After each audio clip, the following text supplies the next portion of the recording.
గురుభ్యో నమః. చిత్తా నక్షత్రం 4వ పాదం వారు పఠించవలసిన విష్ణు సహస్రనామ శ్లోకం మరియు వివరణ వీడియోలో తెలుసుకుందాం. అజో మహారహ స్వభావ్యో జితామిత్రః ప్రమోదన ఆనందో నందనో నందః సత్యధర్మ త్రివిక్రమః.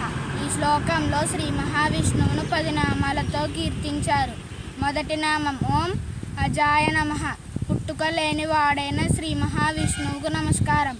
రెండవ నామం ఓం మహారహాయ నమః, పూజించుటకు అర్హుడైన శ్రీ మహావిష్ణువుకు నమస్కారం. మూడవ నామం ఓం స్వభావ్యాయ నమః, ఆత్మభావన యందు ఉండేవాడైన శ్రీ మహావిష్ణువుకు నమస్కారం. నాలుగవ నామం ఓం జితామిత్రాయ నమః, తన ప్రియ భక్తులకు ఉన్న కామ క్రోధ లోభ మద మోహ మాత్సర్యం అనే అషడ్వర్గాలను సంహరించేవాడైన శ్రీ మహావిష్ణువుకు నమస్కారం. ఐదవ నామం ఓం ప్రమోదనాయ నమః, తన భక్తులకు ఆనందం కలిగించేవాడైన శ్రీ మహావిష్ణువుకు నమస్కారం.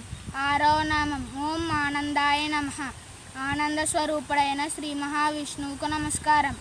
ఏడవ నామం ఓం నందనాయ నమః, ఎలాంటి ఆనందం మహావిష్ణువు కలిగి ఉంటాడో అట్టే ఆనందాన్ని తన భక్తులు మోక్షం పొందేటప్పుడు అందించేవాడైన శ్రీ మహావిష్ణువుకు నమస్కారం.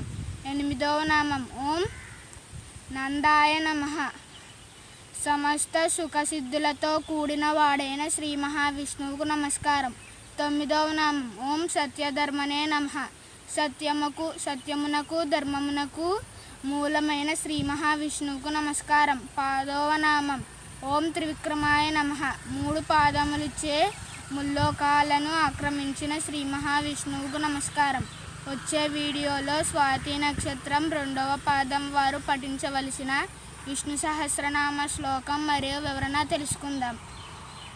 ఈ ఛానల్ మీకు వివిధ నక్షత్రాలు వివిధ పాదాల వారు పఠించవలసిన విష్ణు సహస్రనామ శ్లోకాలు మరియు వివరణ ఉంది.